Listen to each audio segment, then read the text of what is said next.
Juri, dua sanggahan yang datang dari tim kontra. Satu, tim pro itu terlalu cepat untuk menyimpulkan bahwasannya talenta itu harus sebagai sumber validasi. Jadi apa-apa itu anak itu harus sesuai dengan talentanya, menutup kemungkinan-kemungkinan atau faktor pertumbuhan dari eksternal atau dari pihak luar dari anak tersebut. Lalu yang kedua, mekanisme yang dibawakan oleh tim pro malah membunuh tujuan orang tua yang ingin anaknya bahagia karena menyempitkan faktor bahagia itu, yaitu memberikan tekanan yang berlebih terhadap anak yang tidak penting.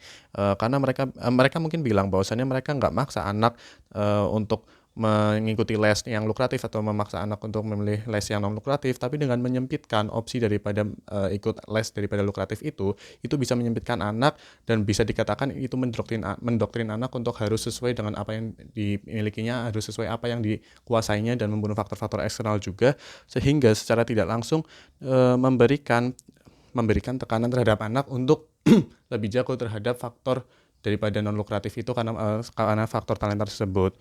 Mereka secara tidak langsung memberi paksaan tersebut dengan hanya memberikan atau menyempitkan jalur daripada lukratif itu. Lalu masuk ke dari sisi kami Dewan Juri.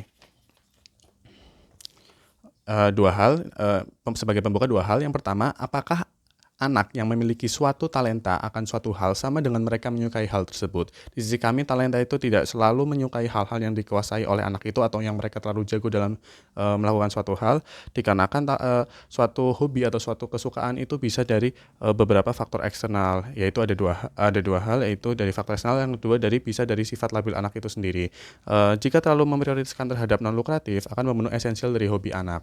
Lalu yang kedua, yang belum tersentuh oleh tim pro, yaitu kemungkinan jika anak tersebut gagal di aspek yang lukratif setelah mereka dipaksa atau bukan dipaksa untuk ditekankan di dalam bidang non lukratif tersebut, akan bisa memunculkan depresi yang sangat besar karena dua hal. Yang pertama, karena beban tanggung jawab anak dari prioritas dana terhadap pendidikan non lukratif, jadinya mereka harus bertanggung jawab atau memiliki beban tanggung jawab yang sangat besar dikarenakan dana yang orang tua itu sudah gelontorkan dari mereka mengenyampingkan non lukratif, dan jika itu gagal maka anak tersebut bisa beranggapan bahwasanya mereka tidak mencukupi atau tidak bertanggung jawab atas dana tersebut, dan akan ada rasa bersalah terhadap orang tua dan menimbulkan depresi.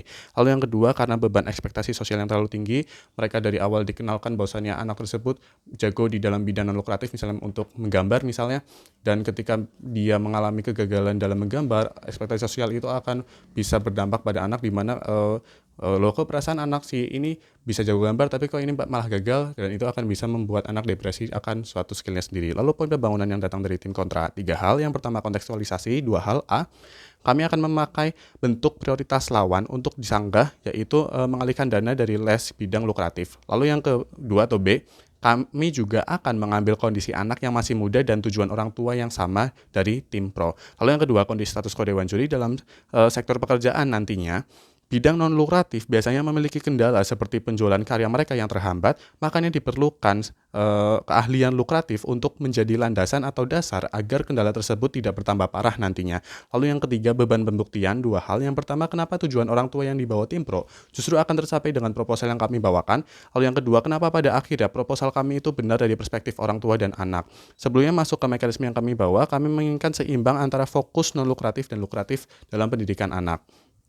Lalu masuk ke poin argumentasi. 2 argumentasi yang akan dibawakan oleh tim kontra. 1, proposal yang kami bawa akan membawa kebahagiaan anak dalam jangka panjang karena praktek hasil dari proposal memberikan ruang ekstensi anak terhadap talentanya secara eksponensial kerangka waktu. 2 subbab. A, oke jika memang dalam proses kami pada akhirnya anak tersebut memiliki bidang non lukratif setelah diberikan kebebasan pilihan, namun dalam lukratif harus tetap diperhatikan untuk pengembangan selanjutnya, dimana misalnya anak tersebut suka seni dan terlalu difokuskan terhadap fakultas seni nantinya tanpa memprioritaskan pelajaran ekonomi. Ketika mereka ingin memamerkan karyanya di dalam suatu pameran misalnya, atau ingin menjual karyanya dalam suatu pameran, mereka akan terhambat karena mereka tidak memiliki skill ekonomi tersebut, dikarenakan dari awal skill dari lukratif tersebut dikesampingkan dan ekonomi merupakan hal yang identik dengan lukratif. Lalu yang kedua, B, pada akhirnya lukratif adalah landasan dasar untuk anak mengembangkan talenta dan talenta non lukratif nantinya. Kembali ke tujuan orang tua yang ingin anaknya bahagia, karena dengan proposal kami dia terlepas dari tekanan-tekanan ekspektasi akibat daripada pemfokusan dana yang dialihkan dari lukratif menjadi non lukratif. Hal tersebut akan membuat anak menjadi lebih lega dikarenakan mereka tidak terbebani harus berhasil segala macam. Lalu, eee tekanan daripada ekspektasi tersebut juga bisa disebabkan oleh kekakuan mekanisme daripada lawan. Dengan proposal yang kami bawa juga akan lebih memudahkan anak untuk mencapai kebahagiaan atas dasar validasi yang dibawa oleh tim pro. Karena, semisal ada syarat untuk menjadikan seniman perlu mendapat, harga daripada karyanya atau mendapatkan keuntungan daripada penjualannya, maka hal tersebut juga akan lebih memudahkan anak untuk jadi seniman dengan atau memenuhi syarat tersebut dengan skill-skill lukratif yang ada untuk mendorong daripada skill non lukratifnya. Lalu argumentasi yang kedua, dalam prosesnya mungkin anak akan, mungkin akan mengurangi potensi anaknya dalam talenta, tapi hal tersebut dibayarkan dengan manfaat yang lebih besar dari proposal kami, yaitu lukratif sebagai asuransi kegagalan jika anak mengalami kegagalan. Dua subbab. A, jika proposal yang kami bawa itu mengalami kegagalan, misal ada gagal dalam menjadi seniman, tidak seburuk gagalnya yang dibawakan oleh tim pro. Tim lawan akan bilang bahwasannya proposal yang kami yang mungkin tim lawan akan bilang bahwasannya proposal yang kami akan bawakan itu lebih mengalami prediksi gagal yang lebih sedikit dikarenakan potensial talenta anak itu lebih tereksplor. Oke, potensi yang akan lebih tereksplor atau lebih terjamah, namun, namanya kemungkinan akan tetap ada kemungkinan dan gagal itu tidak bisa dihindarkan, eee, tidak bisa dihindarkan secara 100% dan jika gagal dari tim pro itu terjadi, maka kegagalannya itu akan sangat bikin parah terhadap dua sisi, yaitu dari perspektif orang tua yang, ekspektasinya tergagali dan anak yang beranggapan bahwasannya tanggung jawab mereka itu tidak terpenuhi karena ekspektasi tersebut. Dan jika yang gagal dari sisi kami justru akan memberikan motivasi karena argumentasi yang kedua B, masih banyak ruang kesempatan jika gagal dari sisi kami karena mereka sudah menguasai landasan dasarnya.